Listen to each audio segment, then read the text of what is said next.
Welcome to Doing the Work, a Naples Integrated Recovery podcast. My name is Brian, and this space is for anyone who's tired of surviving the same emotional and behavioral loops, whether that's anxiety, trauma, addiction, or problems in your relationships. Around here, we cut the surface level advice and sugarcoating, no platitudes or bumper sticker wisdom. We focus on clarity, responsibility, emotional discipline, and the courage to look at yourself honestly so that you can stop repeating old patterns and start living with intention instead of reaction. Let's get into it. Hey there, today I'm talking about something that is probably on everybody's radar, whether you struggle with it or if it's just a thought, and that is money and financial security.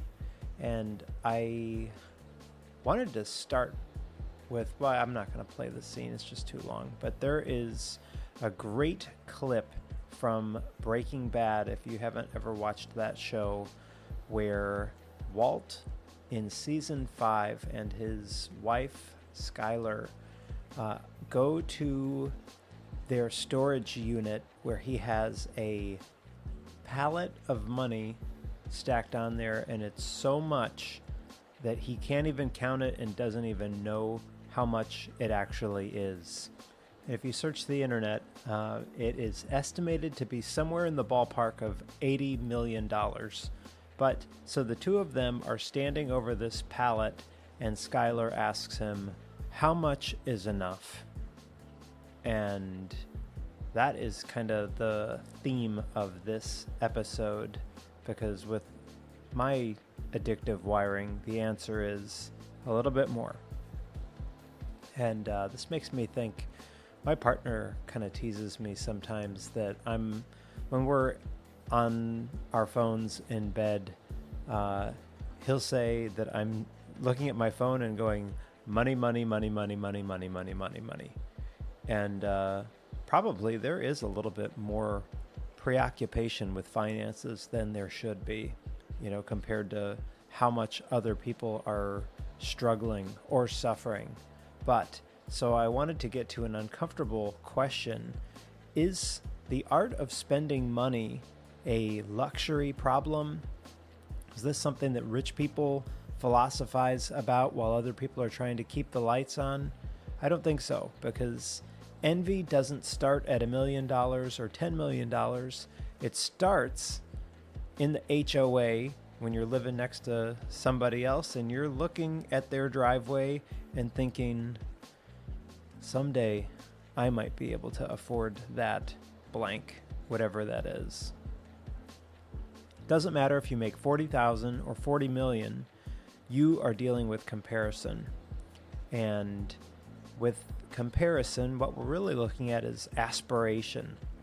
And probably underneath that, times of maybe humiliation or pride, jealousy, or the belief that if you had just a little bit more, then something might feel different. And this belief is nearly universal. So I recently recorded something that was pro 12-step recovery and why going to a peer program is better than one-on-one work. And now I'm going to flip and say something that I think some peer programs get wrong is I hear a dozen people say, "Oh, I think that way because I'm an alcoholic." No, you don't. Like, people nearly universally are thinking about things like this, money or more. That's not an alcoholic trait. I have worked with people who are objectively struggling. I've also worked with people who could stop working tomorrow and never even look at their statement on their bank again. The emotional structure is nearly identical. The object changes, the anxiety stays. When you don't have money, you worry about making it, and then when you have money, you worry about losing it. The nervous system just finds a new hook. And that is something that 12-step culture does not get correct, and that a lot of people don't talk about. There's this fantasy that money is going to remove stress, but in reality, money changes the theme of stress. If your identity is built around acquisition, then your brain will keep moving the finish line. And John Rockefeller said this best: just a little more. That wasn't greed in cartoon form, it was a psychological law. The amount, quote unquote, enough, is always slightly ahead of you. And here's why. Money is measurable. If I were to ask you, are you a good father? There's no dashboard, there's no metric. You feel your way with that. It's relational, it's subjective, it's messy. People could dissect it and see it different ways. But if I said, what's your net worth? What's your portfolio? We could count it to the penny, which makes it an easy scoreboard in this culture. Humans love scoreboards. We like clean metrics. We like something that we can track and optimize. And so money becomes a proxy for worth or competence, status, and safety because it's actually countable. But countable does not mean meaningful. And once you start using money primarily as a status yardstick, then you enter a game that really has no ceiling, because you can buy a house and then you notice the neighborhood. You can notice someone's second home, and then you start thinking about, man, it'd be nice to have a house wherever. And then you get the other house, and then you notice that somebody's got a jet, right? There's always another rung. The mistake is thinking that the rung is the thing that you're after. You're not chasing square footage, you're chasing a feeling. And underneath it is usually safety or revenge or belonging. All behavior makes sense with enough information. Much of what we judge in other people, like their obsession with money, their status chasing, or their workaholism, may look irrational from the outside until you understand the origin. Like, my dad grew up in a family that was shaped by the Great Depression. He wasn't alive during it, he was a boomer, but his father was, and that mindset didn't disappear when the economy recovered. It imprinted the household. And my dad talked about how his family, a mom, dad, 4 kids, would split one chicken for the entire family for dinner, which me and my partner can kill a chicken together. Meager living, scarcity, not theatrical, but like dinner. And when that is the environment that forms you, more isn't greed, it's safety. So of course, it makes sense then that this transitioned into a life where he worked 70-hour weeks as the norm. The goal was always more income, more security, more buffer. And to an outsider, that might look excessive or compulsive. Or to a kid that really needs a dad present, it might seem like you were less than. But when you look at it through this context, though, of that didn't originate in a vacuum, this makes sense. Because when your nervous system is trained in scarcity, and when that was the table you grew up in, is like cutting the chicken perfectly equal and making sure that everybody had the same piece or the same portion. Because if you were the one cutting it and gave someone a smaller piece, then that actually became yours. So if things like that were your shaping experiences, then your nervous system, it's trained for scarcity, and abundance never feels stable. And you can't just like relax your way into or meditate your way into sufficiency. You build margin. That's how psychological inheritance works. And the same thing is happening in your life. The person obsessed with status may have grown up invisible. The person who is hoarding cash may have had unstable roots, or a person that's overspending may have grown up in deprivation. So you don't have to endorse the behavior, but if you understand the backstory, then it's not mysterious. Behavior is the adaptation. Money patterns are usually protective strategies that made sense at some point earlier in life. The question isn't whether they made sense then, it is, does it still make sense now? And that's really where the work begins. So think, you see somebody, or at least I see this in Naples, if you see a Lambo and the guy has like a trophy wife in the passenger seat, we all make a snap judgment, right? What's the first thing you think? Micro penis, midlife crisis, compensating, whatever your thing is, maybe. Or maybe that guy grew up in foster care and that car is a symbol to him that he made it out of those roots. Or my partner grew up in Cuba, and for him, like, capitalism and living in the US is the most incredible thing ever, because he has really lived in communism and the hopelessness and the despair of what that looks like, where even if you work harder, who cares? You get the same thing as everybody else. He often describes it as a wasteland. But the same is true of you. The way you spend money isn't random, it's autobiographical. The person who grew up getting snubbed for being poor enjoys signaling wealth, usually. The person who grew up watching parents overspend may tightly cling to every dollar. Or someone who felt invisible may use status purchases to feel seen. So money choices are usually not about utility alone, but they can be about identity repair.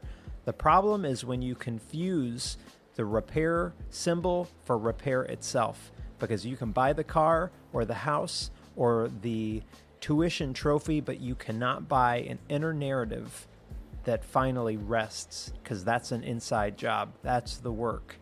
So if your entire psychological stability rests on external comparison, then you are vulnerable to anyone else who is doing better than you. And social media, makes that vulnerability constant, because there's always somebody who is richer or with a better six-pack, who is traveling exotically and smiling on a yacht with a champagne flute. And then I work with these people in the office and it's all BS. It's all so fake and manufactured.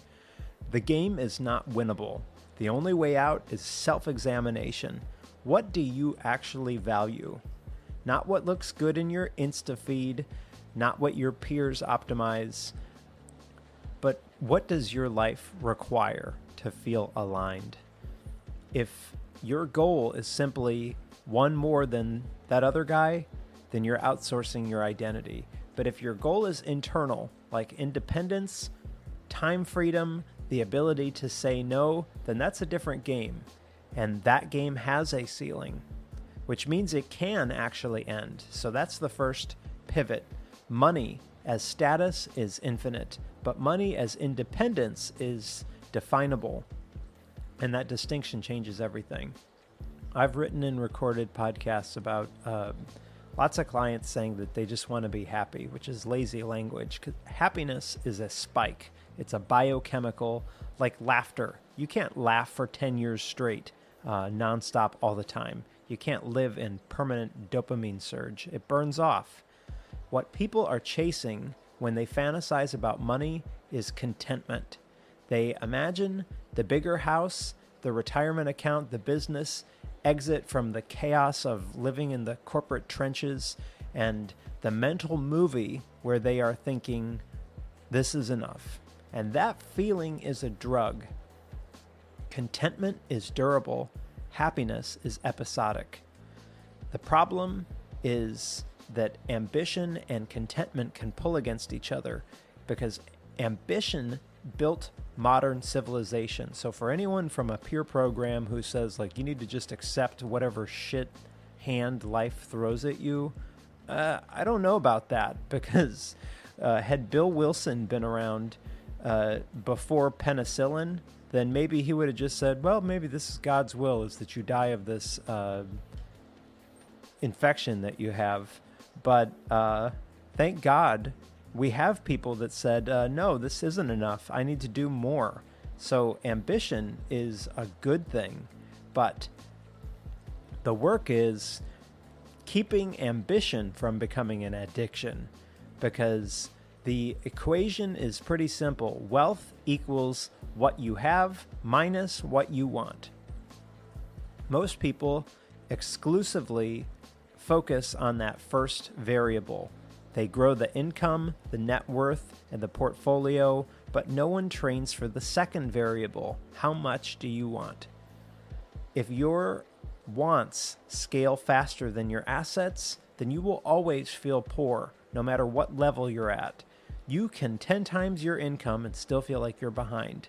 It's not a math problem, it's a psychological problem.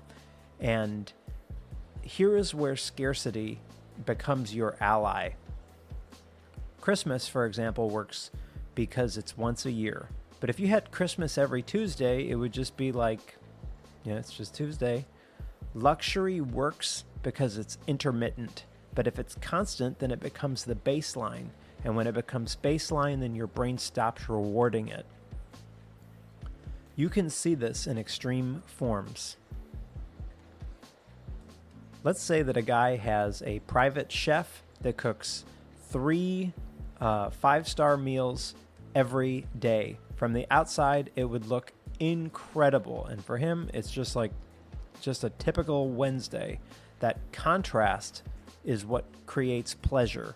When your meals are mostly, chicken and rice at home, and then you have a 5-star meal, that's what makes it so important or salient in the brain. But removing contrast removes pleasure. This is why having a simple life with a couple occasional spikes often produces way more joy than constant excess. Luxury can decay into quote-unquote normal faster than you think. I love Stoicism. Marcus Aurelius was a Roman emperor, right? For his time, he probably had damn near everything. But guess what he didn't have? Something that we do have in 2026 that even freaking poor people have. He didn't have antibiotics, okay? He didn't have modern medicine or air conditioning. So you live better medically now than emperors did 2,000 years ago. See, that's the trap. Luxury converts into expectation at light speed. You think that solving cancer might permanently transform the human gratitude index, but it doesn't. Within a generation, it would be assumed. So like right now, cancer is something that, a lot of us kind of fear happening because there isn't a cure, right? But 100 years from now, people probably won't even think about it. That'll be a thing of the past. Same way as like curing measles or polio. Which means gratitude requires intentional friction. You have to zoom out. You have to understand context. You have to study history. Otherwise, your brain keeps telling you that the current baseline is not sufficient. So let's shift to something sharper, which is regret. You need a well-calibrated sense of future regret. That is a adult financial concept that should be internalized. Most bad decisions feel incredible in the moment, but that's why they're tempting. You're borrowing pleasure from the future. So you eat the cake, you swipe the card, you take the unnecessary risk, and the present self gets a huge dump of dopamine, and then the future self takes the consequence. That movie, The Substance, did you watch that, where a woman can take this thing, this injection or this pill or whatever, and it made her like an attractive, younger version of herself, but if she overused it, then it would cost the present version of her. Check that movie out. I think that summarizes it very well. Regret minimization is empathy for your future self. So ask yourself, when I'm 70, well, my mom's 75. Mom, ask yourself when you're 90. But if you're 40, then ask yourself, when I'm 70, what decision today will I wish that I had handled differently? And this is about honoring continuity. You're going to exist later, so respect that later person. The irony is people tend to regret different things. So think, what do you tend to regret? Overworking, overspending, under-trying, staying too safe, staying too long with the wrong person? Track your pattern. That is maturity. Now flip it. Money isn't only about minimizing regret, it's also about creating memories. So here's the cliche. Spend on experiences, not things. There is some truth there, but there's also distortion because plenty of people spend on experiences purely for performance, like they go to Kilimanjaro just for an Instagram picture, and that's still status spending. Memories don't require extravagance. When you're poor, you can tell yourself that the solution is more money, and that hope carries you. But then when you are rich and unhappy, you will see how fast that collapses. You can't blame the bank balance. You can't blame that you went on that trip. What did I say? Kilimanjaro or Bali or whatever it is. And then only 300 people liked it instead of 600 people. That's when the ghosts show up. A lot of high achievers drive themselves forward under an assumption that once they arrive, then the anxiety is going to resolve. And then when it doesn't, they feel trapped. So there is no next milestone promising salvation for you. Reaching the quote-unquote goal will only expose the deeper issue, which is why money amplifies who you already are. If you are already content, then more money is going to enhance your flexibility and your joy. And if you're already restless, then more money is just going to enhance the scale of your restlessness. If you get a chance, take a look at, I have an article and a podcast on Reasonably Happy. And I talk in that about how, for me, I always kept thinking that happiness was going to rest on my next milestone. So when I was reading 400 pages a day in grad school, it was when I get that master's degree, I'm going to be so happy. Then I worked in community mental health for shit pay. And it was when I can just make $60,000, I'm going to be so happy. And then I worked in private practice, and that guy made a fortune off of my labor. And I kept thinking, oh, when I'm licensed, I'm going to be so happy. Then I got licensed, and it's like, you get what I mean? Like, the goalpost just keeps on going down, that now I'm making like 4 times what I was making for that original private practice. And where is the ceiling on this? So, if money isn't a status scoreboard, then what is it? It's leverage. Used correctly, it can buy you independence and some freedom for you to live your life. Independence is wildly undervalued in the way that we often talk about wealth. And that means that you could leave a job that is corrosive. Like I left that private practice working for a guy that did not value me. And maybe it means that you can absorb a medical hit without panic. Or recently, I thought that I was going to have to walk away from a construction project where this contractor kept raising the price out of nowhere. It was like, oh, well, you know, hold on a second. You didn't say that you were going to want nails as part of this, that, you know, that's not in the contract, pal. This is going to be an extra 10,000 or whatever. And I got to a point where I emailed them and I said, you know what?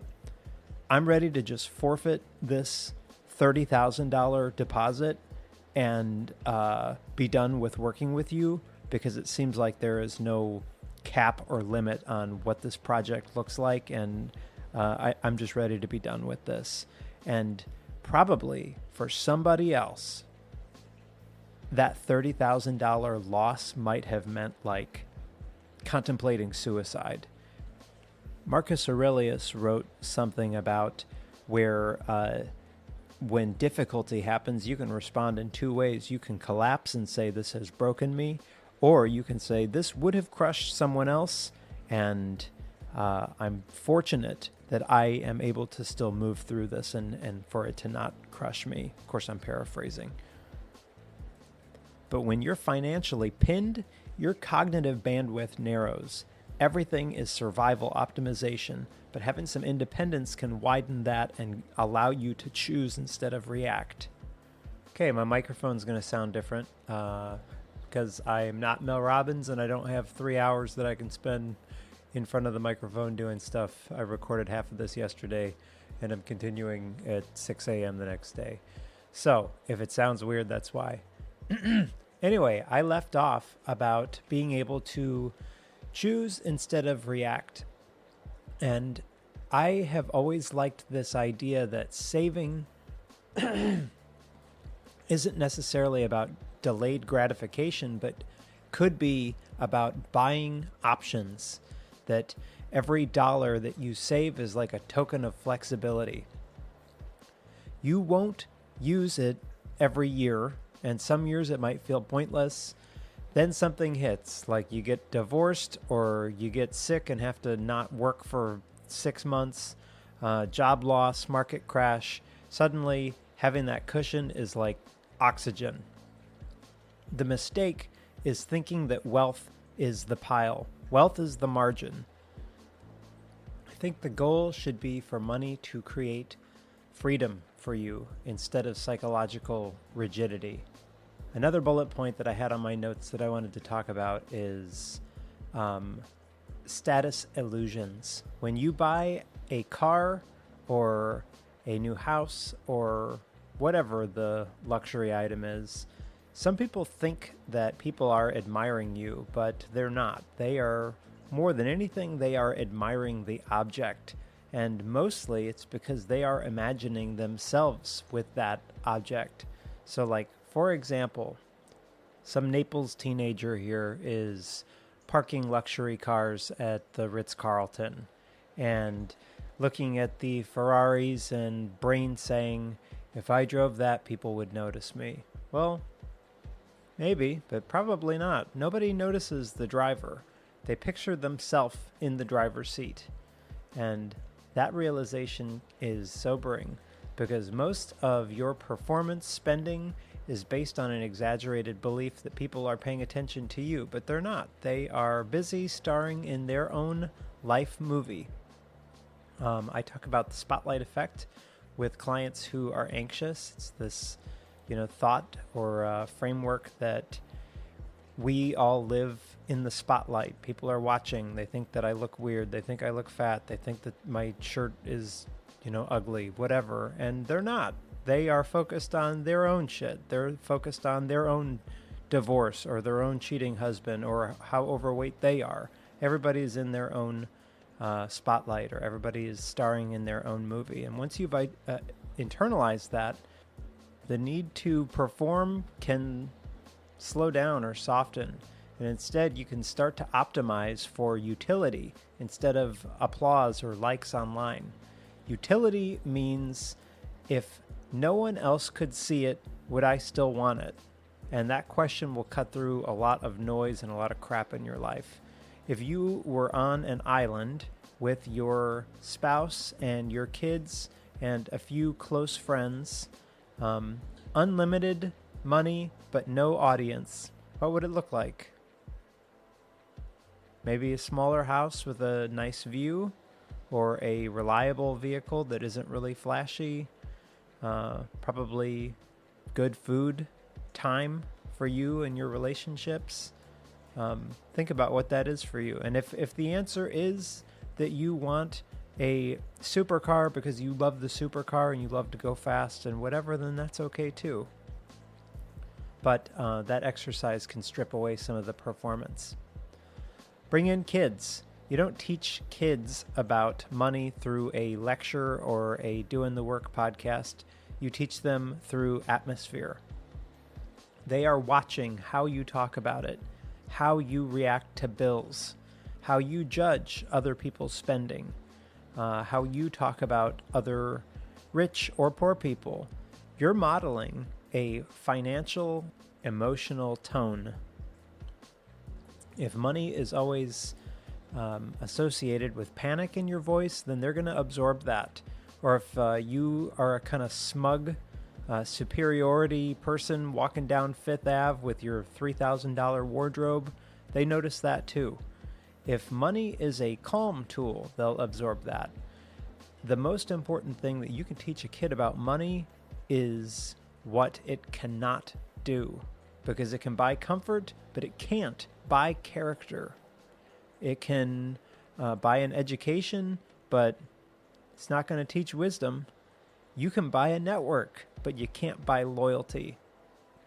So if a young person believes money is the route to worth, then they are going to chase it to compensate for all of their other undeveloped skills, whether that's humor, competence, empathy, or connection. And that compensation strategy might work temporarily, but it's not going to satisfy them long term. If you confuse net worth with human worth, you will distort your relationships. Some of the most stable, wealthy people are the ones that kept the same spouse, same friends, same everything after success. Their expectations didn't inflate at the same rate as their income. But if your income goes up 5 times and then your lifestyle expectations go up 8 times, well, you're back on the treadmill. If your income doubles and your circle stays grounded, now you've got margin, and that margin is peace. Money is not the villain, it's not the hero either, it's just leverage. And if you don't examine yourself, then money is going to magnify your insecurity. And if you do examine yourself, then money is going to magnify your freedom. That's the split. You can spend to be seen if you want. You can spend to feel safe or complete or to numb.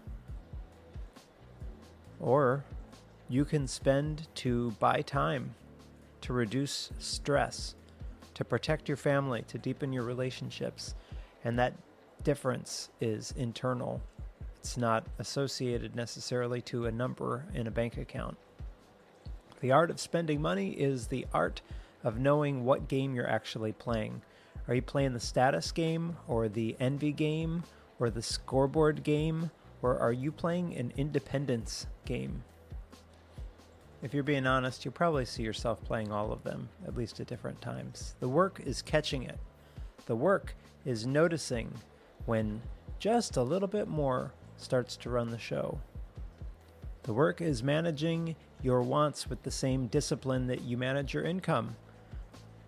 The work is building wealth without letting wealth become your identity, and buying options instead of applause.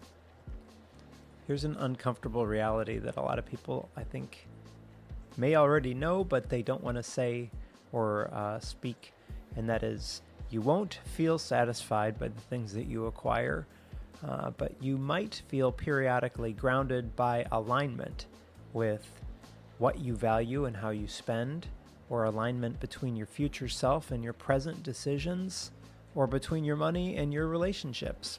That's the metric, not your net worth, not your square footage or what kind of car you drive, not your portfolio and what percent you're getting back every year. But when your money supports your character instead of replacing it, when it increases your freedom instead of your comparison, and when it lets you live deliberately and less reactively, that's doing the work financially. And I'm working on that too myself. Thanks. Thanks for spending the time with me. If you found this episode helpful, please share it with somebody who may need to hear it. Be kind to yourself. Be kind to others around you. Remember that we're all doing the best that we can with the tools that we currently have, and we are all capable of growing past them. If you'd like to reach out or connect, send me an email, brian@naplesintegratedrecovery.com. I hope to hear from you there. And in the meantime, thanks again for listening, and I'll see you on the next one.